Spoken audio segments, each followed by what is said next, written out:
Director of the Sonoma County Economic Collaborative. Please welcome the 2025 Fall Economic Perspective.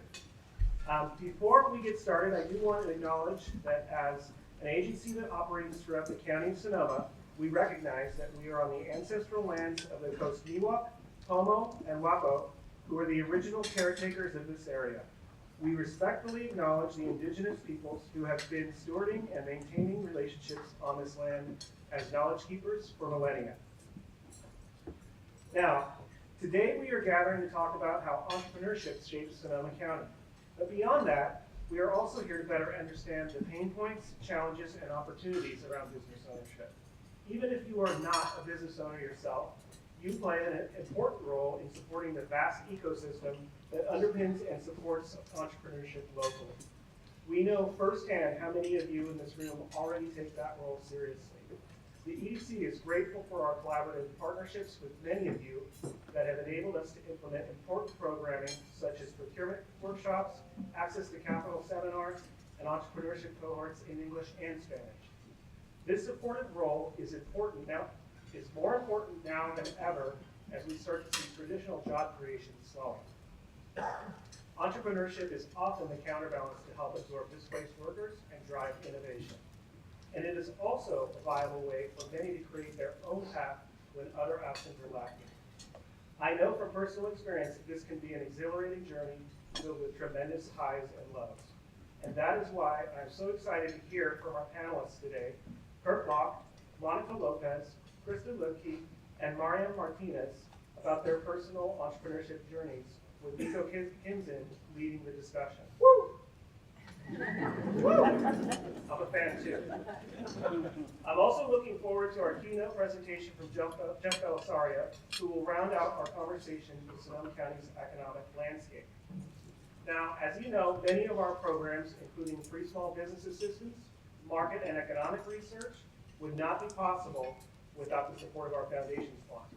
So I want to give a big thank you to the City of Santa Rosa, Exchange Bank, Kaiser Permanente, Pacific Gas and Electric Company, Redwood Credit Union, Bank of Marin, Comcast, Sonoma Clean Power, Sonoma County Tourism, Summit State Bank, Sutter Health, Morgan Stanley, and the North Bay Association of Realtors. Please join me in a round of applause to thank them for their support.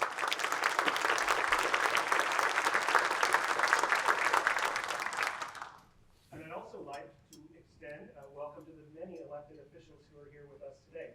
When you hear your name, give a wave so we can acknowledge and thank you for your dedication to public service.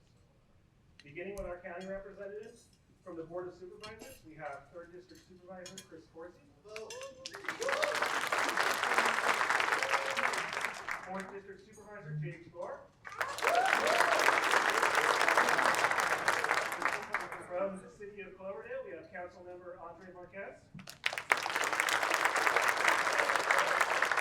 From Healdsburg, we have Council Member Ron Edwards. From Roner Park, we have Mayor Gerard Duduche. Vice Mayor Emily Sanborn.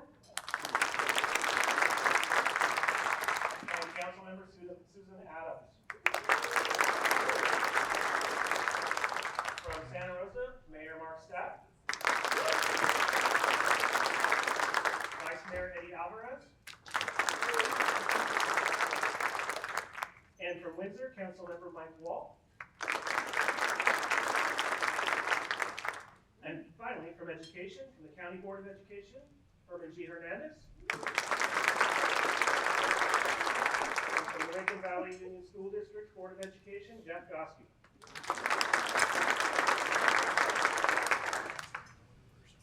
And now, it is with great pleasure that I introduce 3rd District Supervisor Chris Corsi. Prior to his election, Supervisor Corsi had a 30-year career in journalism covering local government and community stories. From there, he became the spokesperson for Sonoma Marin Rail Transit. Supervisor Corsi started his career in politics on the City of Santa Rosa Council and was later appointed mayor, seeing the City of Santa Rosa through the unprecedented wildfires of 2017. His board responsibilities for 2025 include, but are not limited to, service on the Renewal Enterprise District, Health Action, Sonoma County Homeless Coalition, Sonoma County Transportation Authority, North Bay North Coast Broadband Consortium Oversight Board, thank you for that, Public Policy Facilitating Committee, Sonoma Area Rail Transit Board of Directors, and many more. Welcome, Supervisor Kirk.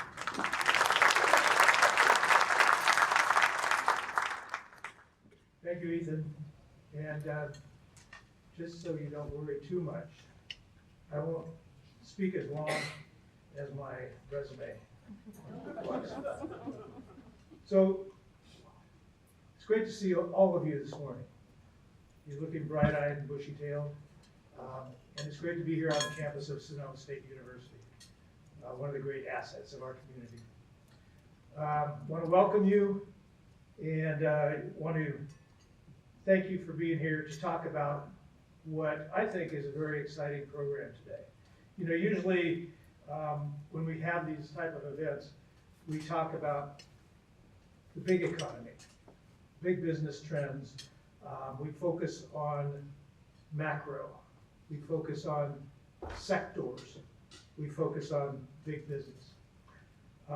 We show charts. We'll probably get to that.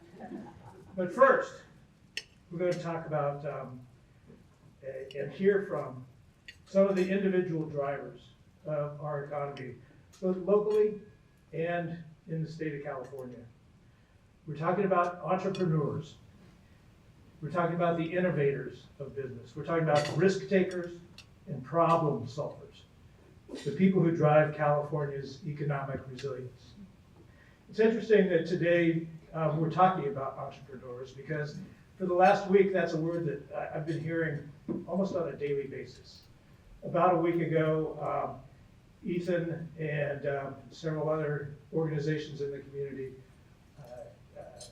put together a conference for entrepreneurs, for small businesses, and how to interact business-wise with local government, with both the city of Santa Rosa, with the county of Sonoma. It's not always easy. Government is not an easy entity to do business with. But our job is to make it easier. We want entrepreneurs in our community to be able to participate in the economy that the county and the cities are such a big part of. So we were talking about entrepreneurs there. We've also lately been hearing about a downturn in the wine industry. If anybody hasn't heard that, you're not drinking enough wine. I don't think all of us are drinking enough wine because there is a downturn. It's because tastes are changing, habits are changing, and it affects not just winery owners, not just grape growers, but the thousands of farm workers who work in the wine industry. And we've been having conversations about how to help them, not just with handouts, but in ways that they can become entrepreneurs themselves. We want to connect them with the land that may be fallow right now because grapes aren't bringing in the kind of money that they used to. We want to have farm workers building their own businesses on that land, growing the food that we need more than ever as the federal government takes away benefits from people who are getting food benefits right now. There are needs there. There are people on both ends of the spectrum. If we can help put them together in a way that lifts up the people who need that food assistance and provides work and income to the people who are not working in the wine industry right now, that's a win all around. So, getting back to our program today, wanted to provide you with some insight about entrepreneurs.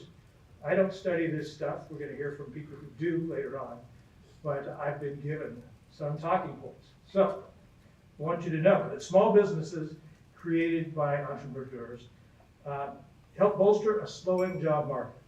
They create new opportunities. They account for nearly half of all employment in California. Nationally, small businesses account for more than 43% of our gross national product and 46% of all private sector employment. These are small businesses. Many of them In fact, in some cases, the majority of them are just one-person businesses. They're called non-employer businesses because they don't have employees. They are just single-person entities. Sole proprietors, freelancers, single-member LLCs. They drive diversity in business. 42% of these type of businesses are owned by women. 38% are owned by minorities. In Sonoma County, there are 43,462 of these businesses. And single-member businesses outnumber employer businesses by 3 to 1. They are the majority of small businesses. Their numbers are growing both locally and statewide.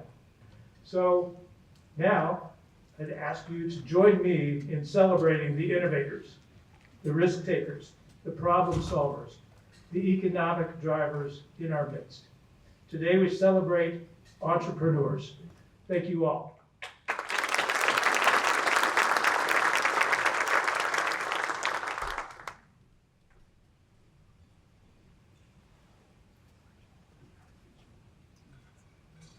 Thank you for those inspiring remarks, Mr. Rezza-Corsi. I am now delighted to introduce our next segment, panel discussion with some truly innovative people. To kick things off, I'd like to invite up to the stage our moderator, Nico Kimson. Nico is And that's my music. Let's do it! I'll do my intro, baby. When there's music, I gotta come on stage. You put that up in a little bit. Listen, you don't know me from other events. I usually work on tables, but this is the EDC. Thank you, thank you, thank you. How are we doing this morning? Listen, it's a party, okay, y'all? This isn't your boo-boo kitty panel discussion here this morning. However, it does smell like hard-boiled eggs and some decaf coffee, which is my vibe, My friends, you can stay seated, but if you join me, I'm an artist. It's gonna get weird. If you don't know me, just go along with the weird. You know what I mean? It's a weird time. 2025 is weird, so let's do it. Yeah.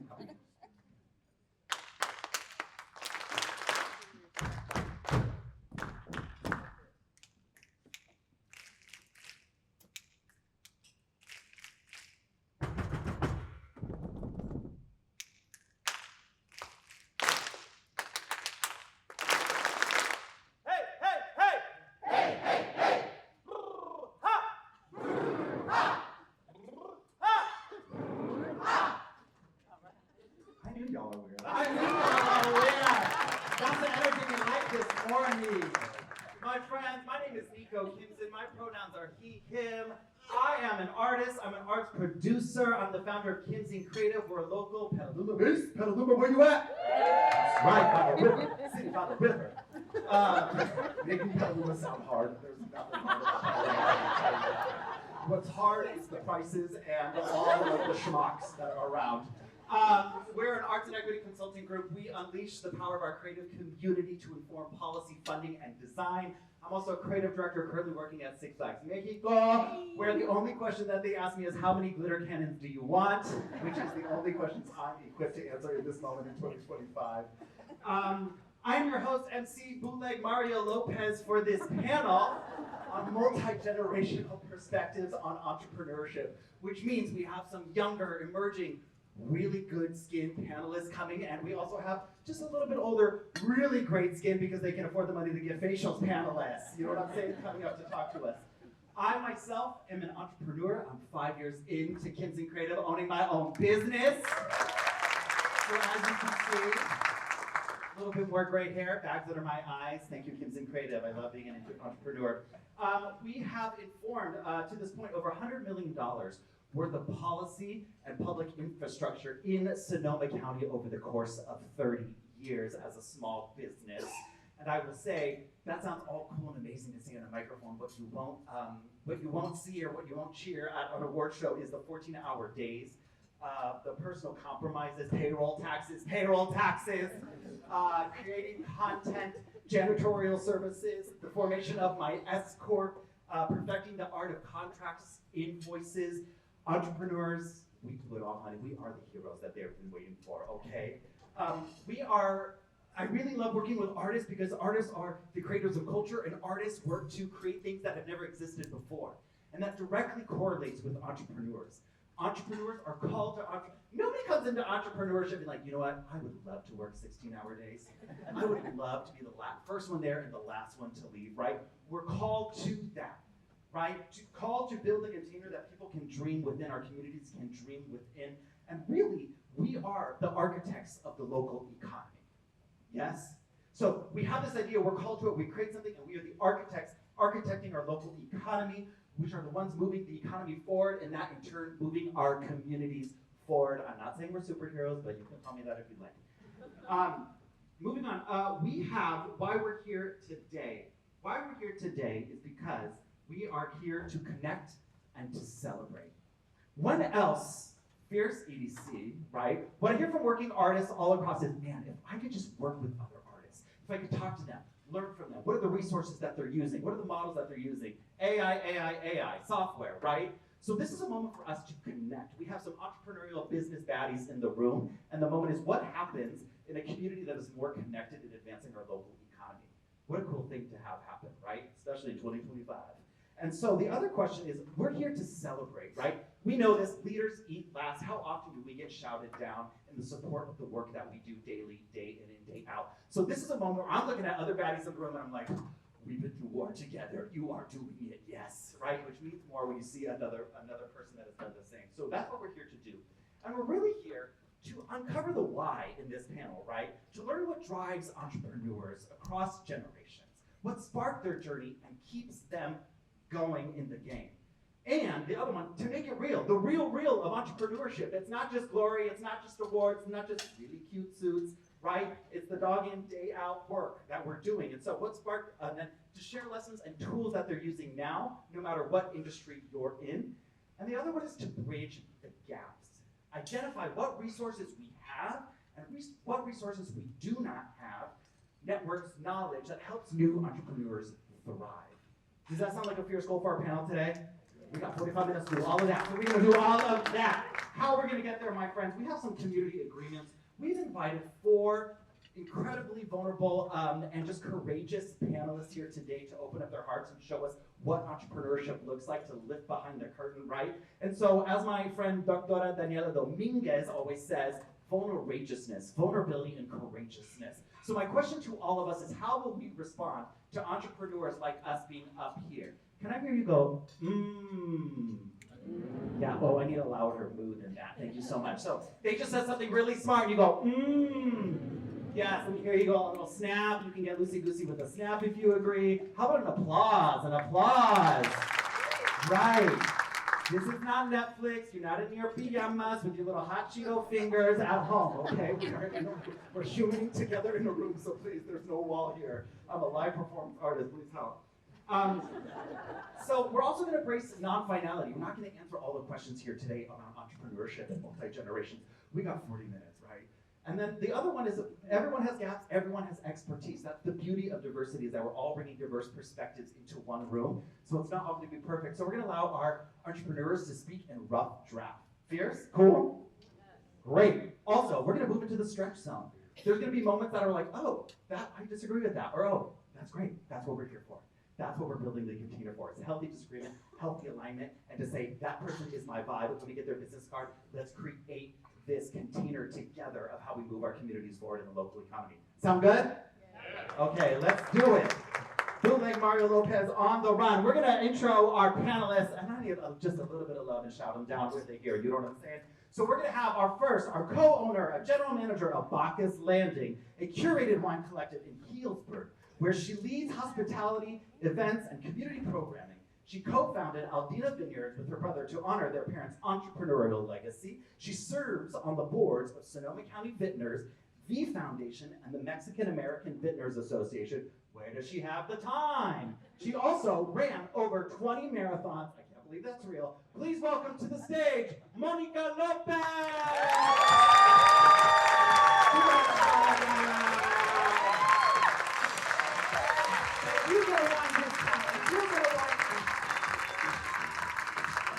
Listen, Monica, if you know what's right for you in this panel discussion, discussion. I'm leaving with a box of wine, okay? Here we go. The next panelist we have is the CEO of Lock Group, an immigrant family business in Sonoma County since 1970. He has developed and operated major hospitality properties, including Quality Inn in Petaluma. I'm in Petaluma, I get a discount too, thank you. Fairfield in Sebastopol, Sheraton, Petaluma. He serves on multiple tourism and hospitality boards and advocates for immigrant workers' rights and sustainable tourism. He enjoys walking 9 to 18 holes of golf in the late afternoon by himself. He says it's his Zen moment for himself. We all need one. And otherwise, people-focused business life. I can't golf with you, Kirk. The outfits don't look good with me. Please, a round of applause for Kirk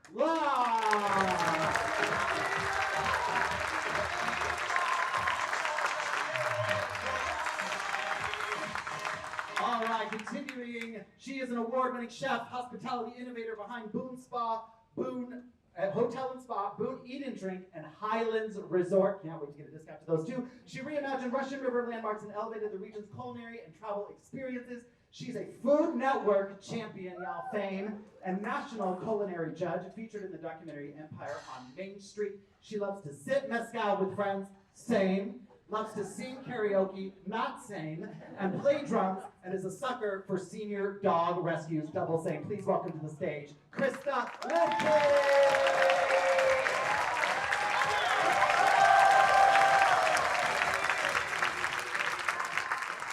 Awesome. The next is, she's a founder of the Latino-owned juice bar in Petaluma, blending Mexican heritage with modern health practices. She created Fruteria Diosa as both a wellness hub and community gathering space for the Latino and BIPOC communities. She's a member of the Los 100 Bridge program, growing her leadership and board service skills. Come on, Los 100 Bridge program. And when she is not girl bossing, she can be found taking her dancing in heels class, same, doing yoga, or going on a side quest with her amigas. Please welcome to the stage, Mariam Martinez.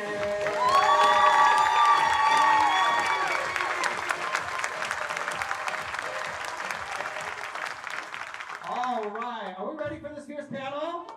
Let's do it. All boring panels out the window. Let's get weird. This is going to be couch conversation style, right? So we're going to be all easy breezy up here. The first question that's on everyone's mind is, Crista, what is your karaoke song? I have two. Go for it. The warmer-upper is I Will Survive. Naturally. And my drop the mic is Baby Got Back. Oh, then you got We it. can close with that, and then I'm out. We will ask you to prove it after this, so get ready. Okay, my friends, so we're starting off with the first question that everyone will answer, and it's really about your why. I say your villain origin story, but it's really hero origin story, okay? What motivated you to start your business? Was there a pivotal moment or experience that started it? And if you're open to sharing, what is the deeper purpose or why that drives your business? As we said earlier, entrepreneurs just don't go and be like, you know what, this would be fun, right? We are called to it, so there's a why that is calling to us. So really we're asking the question here, what motivated you to start your experience? And what is the why, the deeper why that drives your work? And I'm gonna start this question with Monica. Thank you. Good morning, everybody. So, because we're crazy, that's why. That's right. No, really it started with my parents. So my parents are Al and Dina Lopez, hence Aldina Vineyards, which is a brand that my brother and I launched together. And, they were entrepreneurs all of their lives. I always say that when they became wine grape growers, that was their 9th career in life. And what we saw along the way growing up was we were a part of it. We were a part of this family business and family businesses along the way.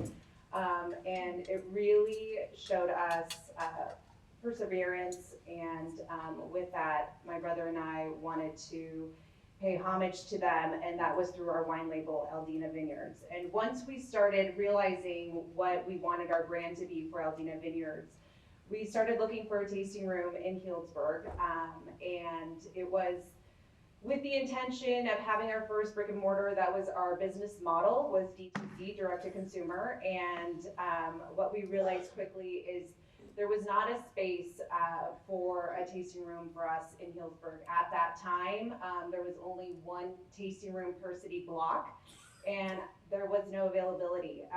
So with that, my parents also have a real estate background, and we were presented a project off West Side Road, and that was of a facility that would have an event center and 6 tasting rooms. So that's what it was approved for. We quickly jumped on the opportunity because there wasn't just us that were looking for tasting rooms in the community. It was other family-owned wineries. It was other small brands that really wanted their first brick and mortar. So in 2015, we purchased the 9-acre property and basically started building during the worst time you can think. We broke ground in late 2018 and opened our doors in 2021. So Aldina Vineyards is currently at Bacchus Landing, along with 5 other small business winemakers as well. So I would say that my why now is to create opportunity, but secondarily, I think representation within the wine industry. That was a really big focus for my brother and I. We realized really quickly that there was not a lot of Latino-owned wineries, and with my parents who created a movement within the Latino community nationwide through Lowrider Magazine, that was really, it was in our gut that we wanted to create something really special. So I hope I answered all of your questions. Yes, you did. Nailed it. Who here has been to Bacchus Landing? Raise your hand. Work. Those that haven't, we're going field trip. After this, there's a bus to pick us up. Surprise, just kidding. That's incredible. And also, I think another point that's crucial here is being inspired. You got to see it to be it, right? So to see, how many here have had family members, parents, whatever, that kind of showed you the way of entrepreneurship? Raise your hand here if you've been kind of shown that way at an early age, maybe. Yeah, I look at my parents. My parents also an immigrant family. I look at them and such entrepreneurial spirit within them, right? To move their families from surviving to thriving, and that is something that is kind of in our genes that we've seen that's been passed down. So thank you for sharing that. That's so beautiful. I'd love to move it on to Crista. Go for it. Great. The why, what motivates you to start your business, and what's the why that keeps you going? Sure. So I think the motivation was, again, familial. My parents owned restaurants before I was born, so I was 5 years old standing on a milk crate behind a bar making drinks. This is in Wisconsin. Totally legal, totally legal. Doesn't happen here in California. And I never got it out of my system. I did about a decade and a half of the corporate grind, and I did very well. But I didn't feel the passion, and I really wanted to bring it back to hospitality. That was always in my heart, always something I did. Even in the corporate world, I would entertain. And so I wanted to open a restaurant. My mother was like, "You are crazy." She was right. So I detoured, and I started first with a hotel. Within a year, I had a restaurant. Within 18 months after, I had a cafe. And 2 years after, I had a mezcal bar. And then another restaurant. And so I never Let's go back stopped. to the mezcal bar. Yeah. Just really quick. Let's do it. And really for me, it was about creating experiences. I wanted to do what I loved, and I wanted to inspire people, and I wanted to have every experience when people walked in the door, whether it was the best bed, the best night of sleep, the best meal, the best cocktail. It was about creating these lasting memories and spreading that. And to me, then that's not work. And so, the why is, again, it just doing something that I love, that I feel passionate about, really fills my cup and allows me to continue doing it, because it's not easy being an entrepreneur. You get things thrown at you every day. No day looks the same, and it's hard. And the margins are smaller and smaller every year. But to me, it's life, and that's what I do. And it's about connecting with people, and I think relationships and those connections that you make, the connections you make in this room, you don't know where they're going to take you. And to me, that's the fun. That's the journey, and that's what keeps me going. Amazing. I love what you said. So another moment of seeing entrepreneurship, right? Seeing entrepreneurship in the genes and running with that spirit. But then also what you're saying about building the container for people to connect. How many feel in their business or their work right now, their thing is to build a container for people to connect within entrepreneurship? Yeah, right? I think the easy answer is everyone's like, well, to make money. I wanted to make money, pass the W-2. But I think part of it is building the container for people to connect. Wealth and resource and opportunity, redistribution and representation. So we all have these beautiful greater whys. Thank you so much. Kirk, I'm going to pass it to you, my friend. Your why, what was the moment to start your business? And then also, what is your deeper why that drives your business now? Just like the previous two speakers, we started with family. come from an immigrant family. My father was born in Chinatown. He was a hood in Chinatown, troublemaker. Eventually married my mother, who was an immigrant from Hong Kong. And she went through the trauma of World War II in Hong Kong. And so from those two people came this attitude. And when we talk about entrepreneurship, we talk about attitude. And that attitude is, don't tell me no. And if you tell me no, I'm going the other direction. What they didn't realize is that they taught me well. Because I grew up on the laundry down in 22nd Alabama, for those who are familiar with San Francisco, right in the middle of the Mission District. And so I worked all day, folding clothes, washing clothes, taking care of customers. I worked really hard on Saturday day, I made 50 cents. That was minimum wage, at least to us. But that's how we started out. But started with the attitude, and from there I went on to UC Davis and made trouble there. I started a newspaper called Observable News. Was very active in ethnic studies. We created the first full-time equivalent in Asian American studies and all the others. Black studies, Chicano studies, Native American studies. And by the time I got out of school, I was tired of education, tired of student politics. And I told my dad I wanted to get into the family business.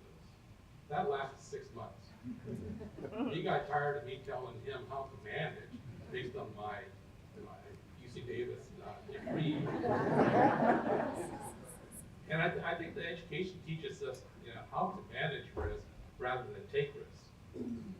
And the way I changed that attitude is he said, I'm buying you another fixer-upper motel, because by then we already had the Gold Point up in Santa Rosa, which is today, still exists. It's a transitional housing, for homeless. But before that, he put us through college and created the seeds for us to be able to grow our business. But he bought a fixer-upper in Stockton. For those of you who are familiar with Stockton, well, it was a challenge. More importantly, it kind of taught me an attitude that if I'm going to make it, I can't just depend on what my dad wants or what my parents want. I got to do it on my own. And so from there, we grew. We built our hotels. I managed it. My brother built them. So it's been a family business. I think the challenge we have, and goes back to some of the confusion thinking that I learned. Entrepreneurship lasts 3 generations. First generation is someone like my parents. They were hungry. They had no idea what the future is, but they had to do something with it. So they got very creative. Okay? And they're the risk takers. They're the ones that really kind of conquered the world because they had no other opportunities that was available to them. They put me through college and said, I don't want you to do the same thing like I have to do. And we see that similarly in other generations of immigrant families. And so I went through college, and what did they teach me? How to manage risk, how to do good accounting, how to do good customer relations, how to take care of my employees, all those things. But did I lose that instinct to survive and to take it to the next step? I inherited some of that because I was forced to be in that family business, whether I liked it or not. I can't say the same thing about my kids or my grandkids. And what they ask us, can I get season ticket to 49ers game? And so the challenge for the parents is how do we instill in them that family value? I could pass on generational wealth, but it doesn't necessarily mean that they will have that same sense of adventure, the excitement that comes with being in your own business and moving on and taking that risk. Because without taking risks, we have no idea what the future holds other than what we can control. Thank you, Kirk. Yeah, absolutely. If your kids don't want the entrepreneurial spirit, I'll take it. Also the generational wealth. I'm just saying, if they don't want it, I'll take it. Mariam, how about you, some friend? What motivated you to start this business and the why that continues to work? Yeah, before I started my business, if I had known how much work it took to start a business, I probably would have not started it. So I don't think I really thought it through, but that's also a good thing, you know, because when you think about all the things that can go wrong and you are in fear, sometimes it pulls you away from starting a business. So what started it was my own journey with juicing. I started doing juicing after 2 years ago when my father passed away in a very tragic accident. And I wasn't really taking care of myself. I was going out a lot. I wasn't really taking care of my body, and my body was starting to feel it. So I did my own research and I started looking into what could help me feel better from the inside out. And that was juices and detoxes, and I learned more about gut health and how gut is basically connected to everything in your body. It's like your second brain. So I did my own research and I experimented with things that I grew up eating and drinking back at home in Mexico, like cactus, green juices, jugos verdes, and it started to help me and feel better about myself. And then that's when I realized like there wasn't any fresh, healthy options in my community except jumbo juice, you know, jumbo juice full of sugar, or the pasteurized juices at the grocery store. So I took it upon myself to really start doing juicing for me. But then I also realized that my community liked that kind of access to fresh and healthy options. And I wanted to change that. So my deeper why is basically to reclaim wellness as something that has already been part of our culture and make it more accessible and affordable and culturally relevant for our community, knowing that those communities also suffer a lot from things like high rates of diabetes and obesity. So I really wanted, with Fruteria Diosa, I really wanted to help change that and make a positive change with that. Yes, absolutely. Come on, business for community health.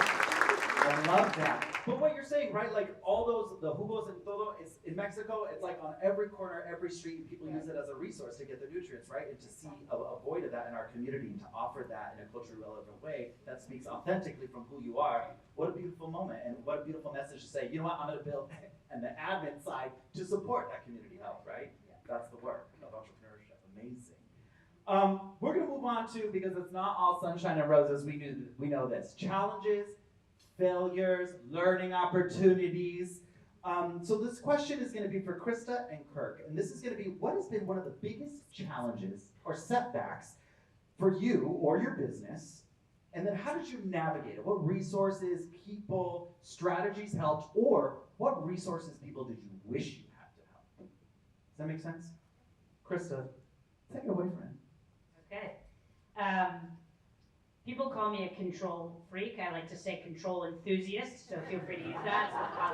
So challenges, I have now tried to reframe as opportunities, right?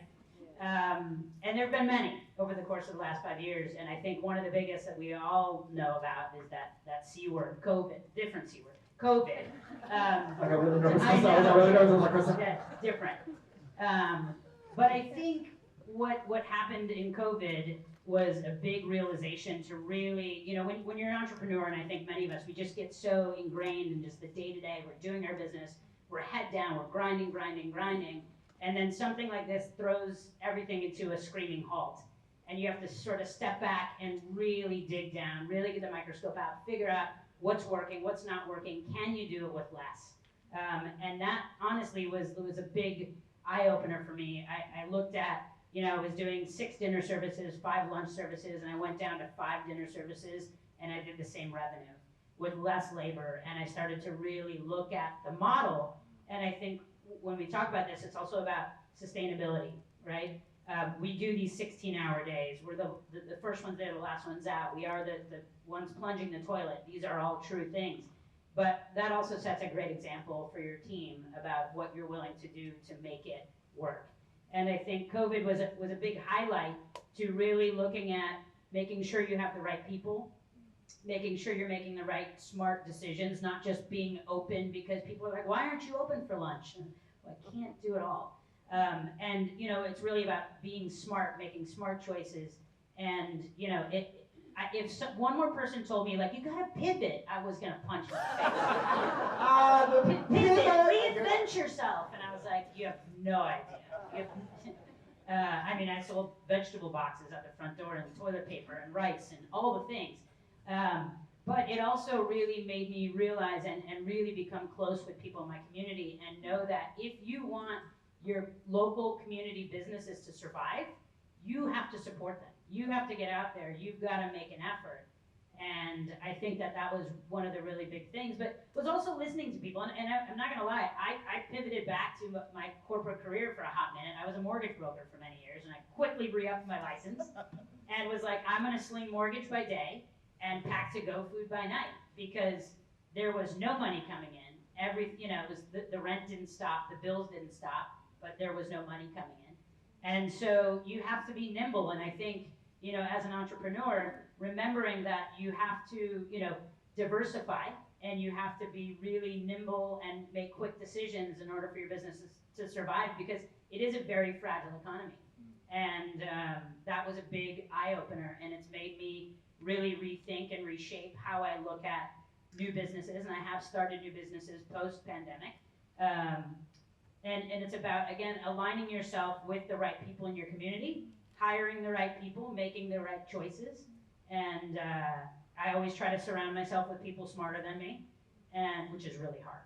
Okay, it's easy. But to know that you don't know everything, and probably you know less than you think you know.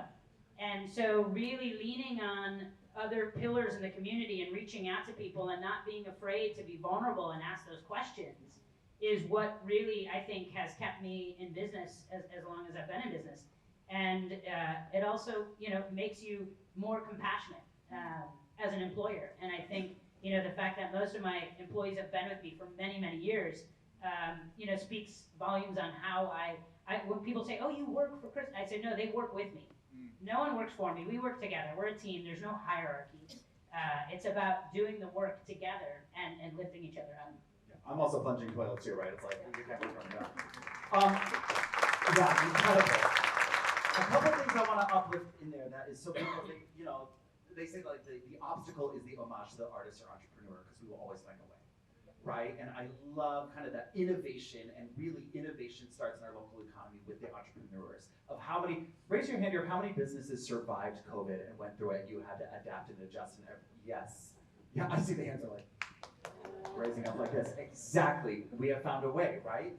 And the other thing that you said too was about community, right? That I think oftentimes we think business is traditionally transactional, that we're looking to take from a customer, just their cash, their resources, but to think to implant yourself with the community and have it be a reciprocal relationship, because they will be there to support you when times are tough and vice versa. So implanting yourself within that community is super huge. So thank you, what beautiful wisdom. Kirk, I'm gonna pass it over to you. Biggest challenges, setbacks, opportunities, and then how you navigated it with what resources, people. Well, for us, my parents instilled upon me my responsibility to my family. And by extension, the family is my employees. So I take pride in the fact that I have employees that have been with me for nearly 40 years. And so we've seen the family grow. They started out with a young couple. Now they are grandparents. To be validated that people will stay with you this long kind of speaks to that family value. Okay. My biggest disappointment right now, if I also look back at all these years, 40 years in being in this business, I've been through 3-4 downturns, and I actually have a spreadsheet that goes this wide. Okay. And it actually shows the changes in RevPAR, that's revenue per available room. And you see that when a downturn hits, you see that decline. And as you see it go up, it always happens around April or May of a recovery year. Okay. And so you kind of get used to saying, well, we're into a downturn, which we are right now. When are we going to recover? Okay. And so that's part of life, that kind of cycle. I guess, if I was to look at what kind of disappoints me the most over these 40 years is PRMD. Okay. Those of you who need to get a permit in a county, kind of raise your hand in your disappointment with that. I've been at this for 20 years. I finally got an approval last year to build a resort out on the Russian River, 108 rooms, And we're about ready to sell it to Noble House, who's going to develop a real nice resort and be a real major contributor to the economy. But to me, PRMD is just a symptom of who we are here in Sonoma County. We're basically nippies, not in my backyard. Okay. The fact that we're willing to self-assess a 1/4% sales tax to buy open land speaks to that value. I'm not knocking that value, but we need to understand that if we're going to grow as a community, Sonoma County, we need to understand the economics of what we need to do to sustain that, which is the reason I'm so actively involved with my peers over here in Sonoma County Tourism, because we help to grow that revenue.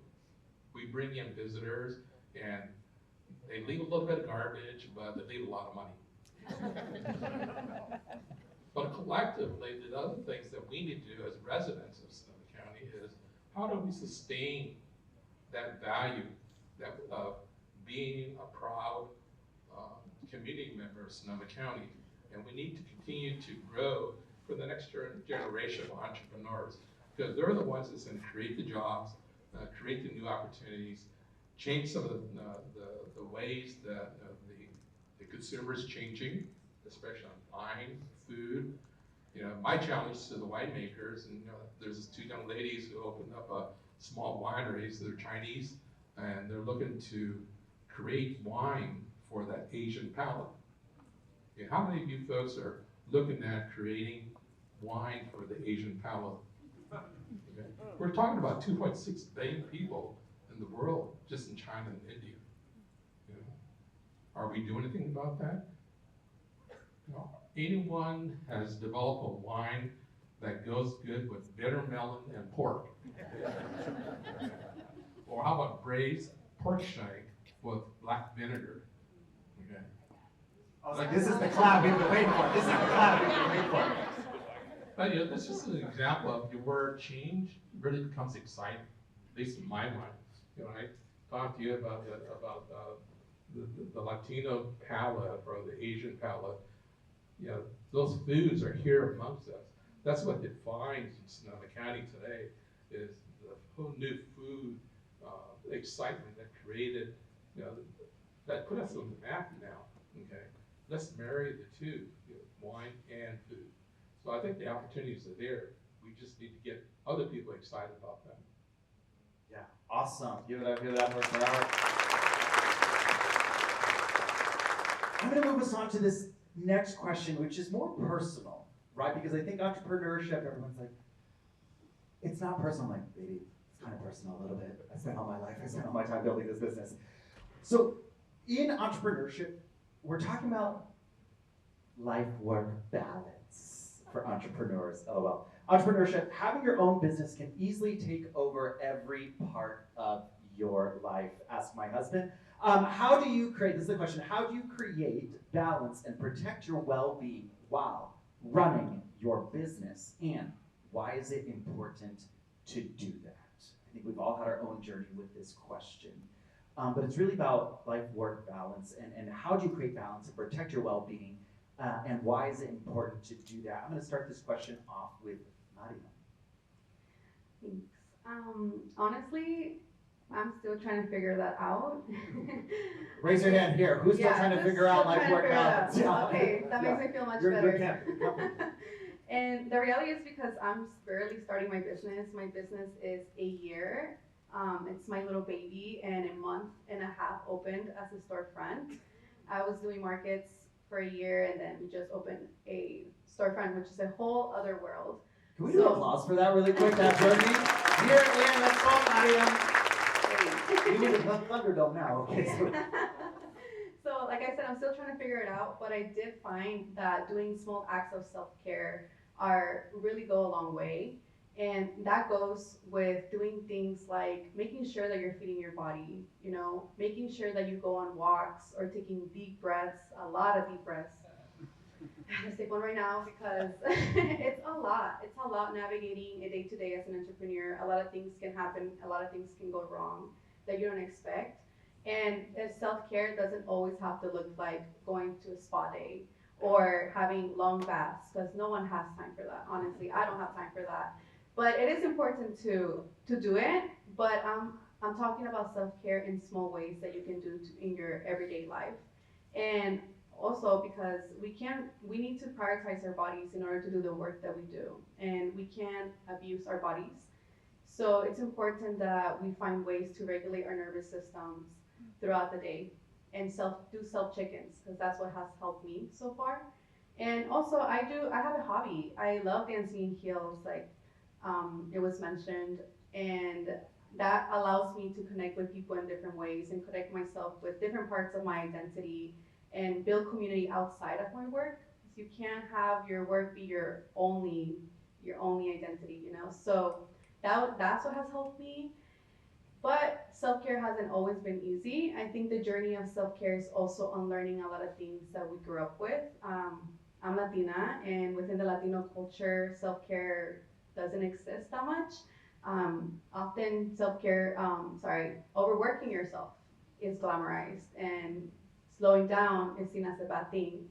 So who here has had a mom tell you, like, if you're sitting down for 30 minutes, que te pongas a limpiar, you know, get up and start cleaning, ponte las pilas, you know? So we have learned that overworking ourselves is, you know, it's the go-to. But we have to also learn to slow down and not feel guilty for it. And that's something that I'm personally working with, because I'm an overachiever. I can work 12-hour days, but I need to chill out. And I feel like that could also help people.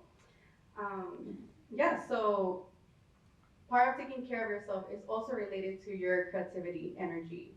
And if you're feeling like you have a creative blockage, that means that you need to slow down and recharge. And when you are an entrepreneur, you need to have that creative energy to continue feeling inspired. So rest. Yeah. Yes, absolutely.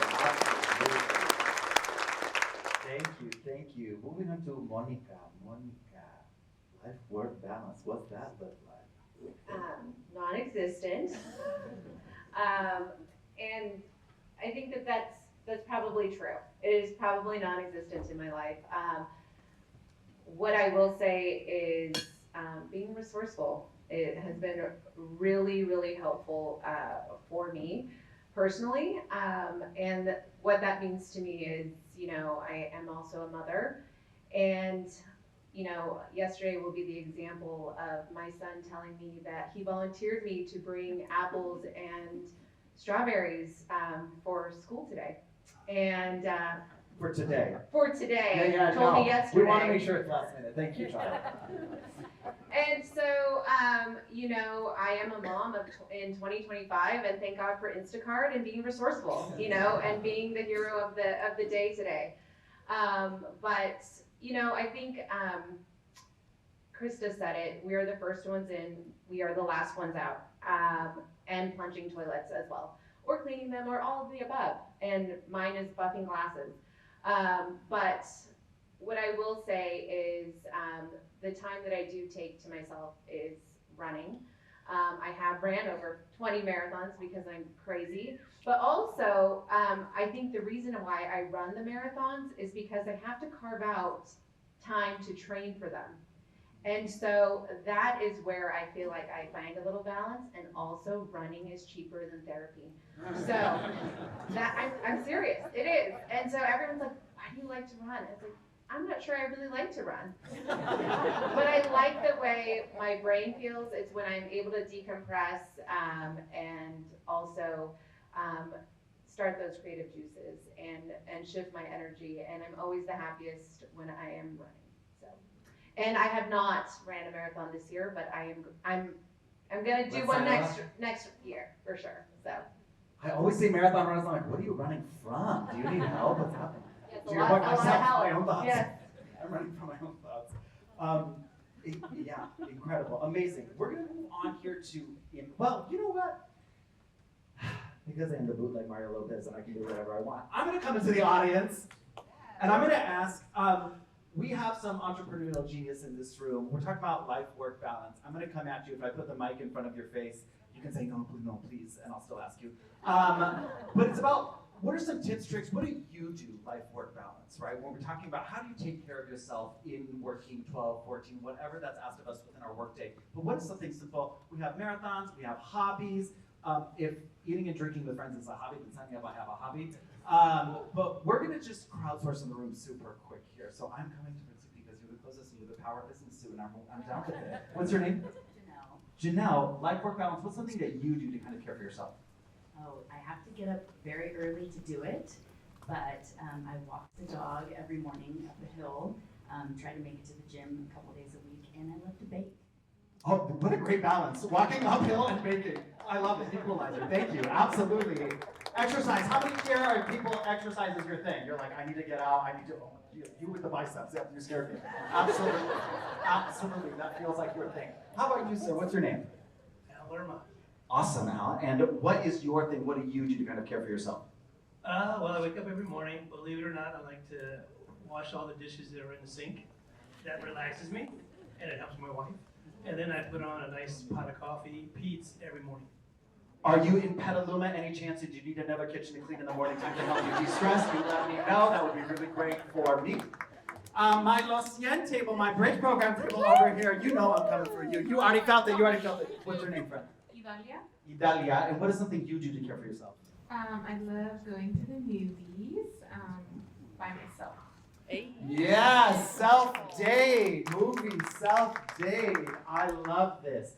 Yes, using the genius in the room. And I think, what we said, I think it's, time is our only non-renewable resource, right? And so how we invest our time is who we are. So how are we making sure that we're prioritizing ourselves to fill up our cups? Because we know as leaders, you got to come out of an overflow to lead your staff, right? And you want to lead from that spirit. So how are we taking care of our own spirits and our physical self and body in the process? We're going to move on here to impacts. When we're talking about, we can talk about our whys, we can talk about how we're doing it, but we're really here to talk about the local economy, right? And everything that's entailed with that. So what are our impacts that our businesses have had or that we want to have?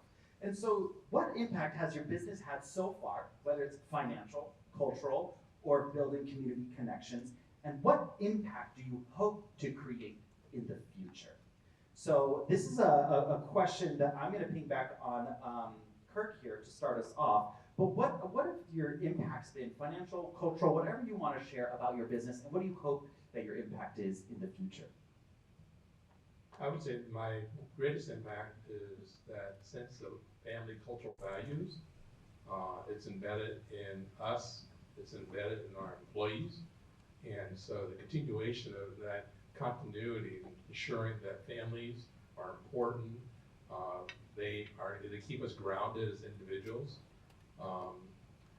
And the important thing is that most of the families that we end up hiring a lot of times are immigrants. And so the greatest validation for me is to see my employees' children move on. They succeed. Who would have ever thought that Asians would be in law enforcement? Well, I have a couple of nieces and nephews that are in law enforcement. One is in the FBI, and she only stands about 4'10". She's also, I think, a major now in Army Reserve because she fought in Iraq and all that, and led a group of people that videotape, all the battles. So she's been through it. But to see immigrant families thrive and see their children move on to the next generation, my challenge to all of us here is who's that next generation to come into Sonoma County? And how do we validate them, support them, and help them to thrive? Because they're going to be the next incubators, the next creator of jobs, the next person that's going to create the next pork shank. But those are the things that keep me excited about the future of Sonoma County, because there's a certain cultural value that comes with being a resident of Sonoma County. And I'd like to see that continue to thrive. And I'm really looking forward to what that future is going to be.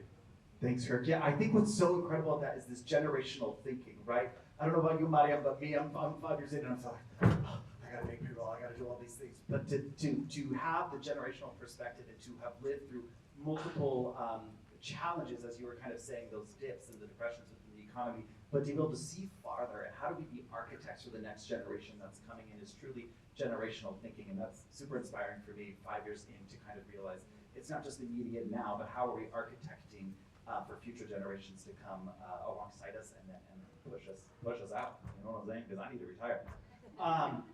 That's fabulous.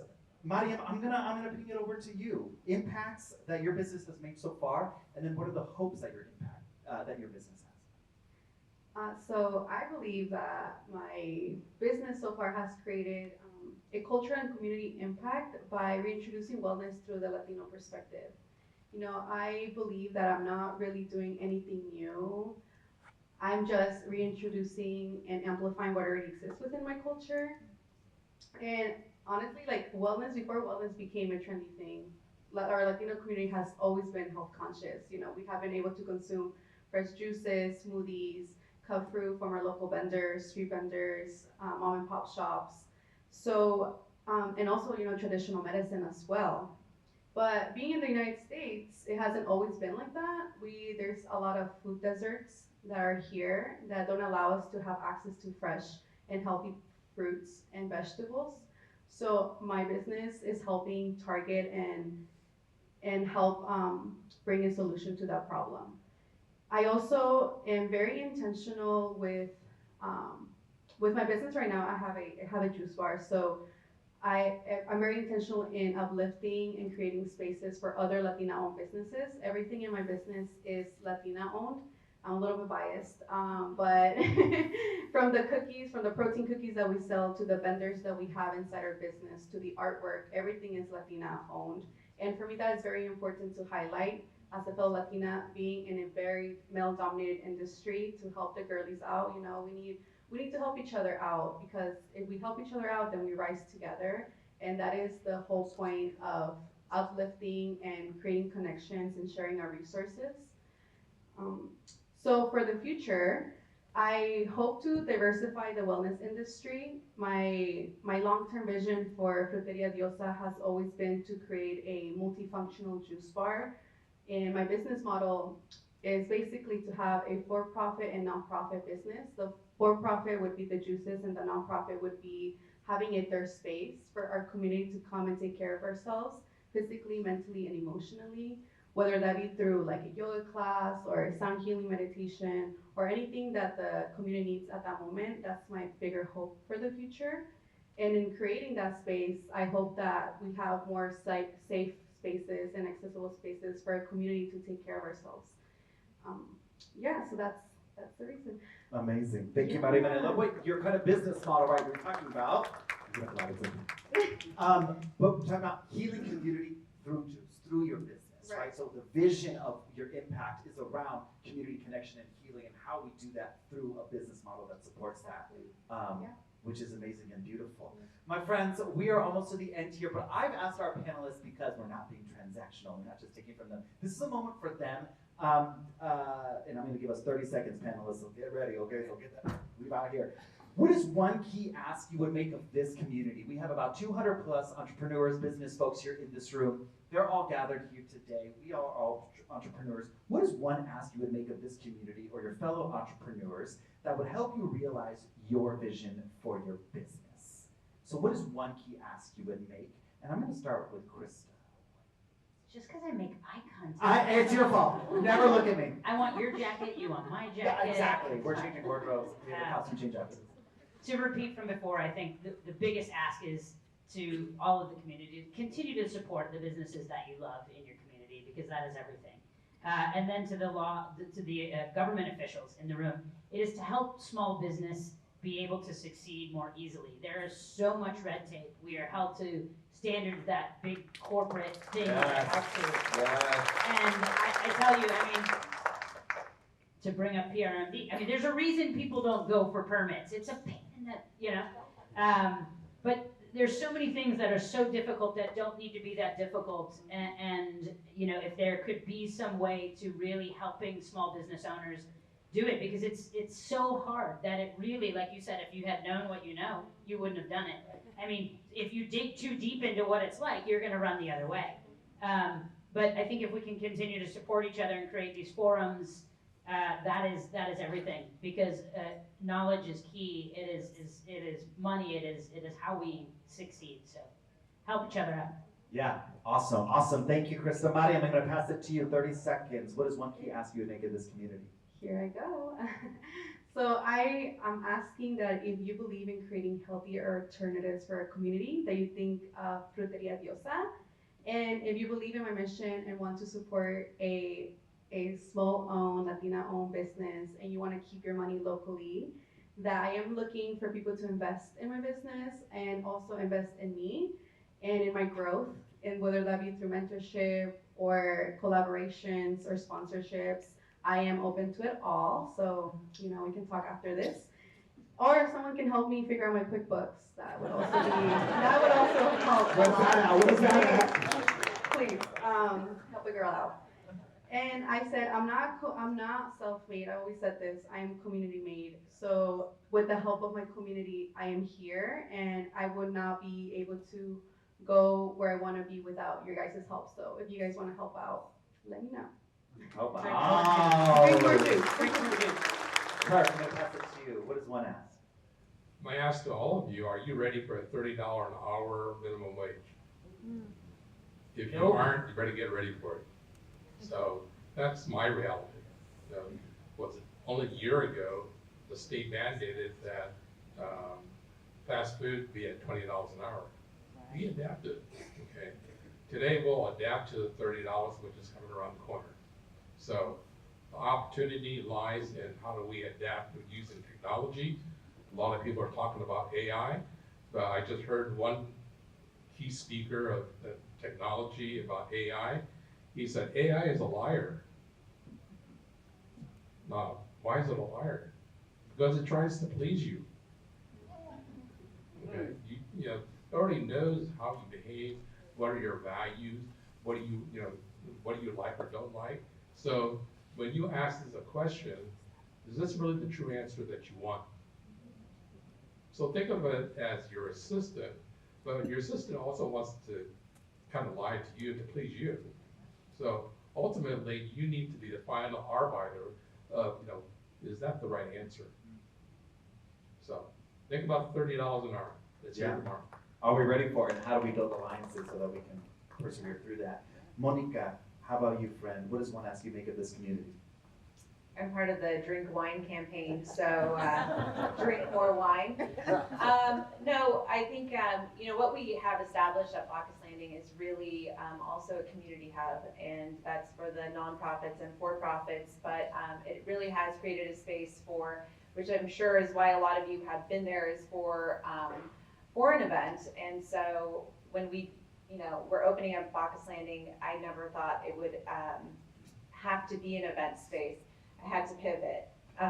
The dreadful word of pivoting, but it is a wine tasting destination, and if you haven't visited for that reason, I encourage you all to come and visit us. We have created a very welcoming space, and we always go in with the intention of mi casa es su casa, and it always will be. So I hope that you come and support the smaller family-owned wineries who are there. There's 6 of us there, and we're in a time where wine has kind of fallen out of being part of a lifestyle. And I think during COVID there was a little bit of overconsumption, but at the end of the day, I think we need to look at wine a little bit more as our culture, especially in Sonoma County, because we are here. But it is something that we need to reintroduce into our dinners, and it's okay to have a glass of wine. You don't need a bottle, but it's okay to have a glass. It's okay to have the bottle. So my Speaking for a friends, friend. I'm the friend. You're speaking about me. Yeah. We have made it here to the end of our panel. So what we know is drink juice, get your health on over here, go eat delicious food, stay, bring your family, put them up here at the Petaluma and the other locations. Drink wine, it's good for your health and community connections. Can we give a huge round of applause for our panelists? Let us stand up, let us stand up. Incredible. Thank you so much. Thank you. All right. My friends, because I've chatted enough with you, I do have a 45-minute one-woman show I can do, but I won't do it now. So, this is about connection because we have all these beautiful minds in the room. So this is going to be a moment for our tables, our table chats, y'all, okay? So we're going to turn the spotlight to you and connect that energy. So at your tables, you're going to introduce yourself. You can say your name, you can say your title, the company that you work for or with, right? And then you're going to choose between two questions to answer. The first one's going to be about your why, just like we heard the whys here, because we're hoping to show ourselves so that we can meet other people that are mission aligned. So it's going to be about what motivated you to start or dream about starting your business or creative project. That's question number one, which is about your why. Number two is about, and you can choose this one if you like, think about a challenge you faced in your work or personal goals, and how did you move through it? What resources were available to you? So you could choose one or two. So one is about your why. What is your why in your business or starting your business? Number two is about what was an obstacle you faced and what are some challenges that you wish you had or that you did employ to kind of move around that? So an example, my name is Nico Kimson. I'm the founder of Kimson Creative. My why is to really practice the verb democracy in design using the power of the arts to uplift our marginalized communities. That's my why, and I want to put that bat signal out. If you're down with it, let's go play in the sandbox together. You know what I'm saying? So this is a moment for you all to connect and learn and celebrate one another. So your name, who you work for, your title, if it's relevant, your company, and then your why or resources. We have 10 minutes. Please make some connections here, my friends. 10 minutes on the clock. Go for it.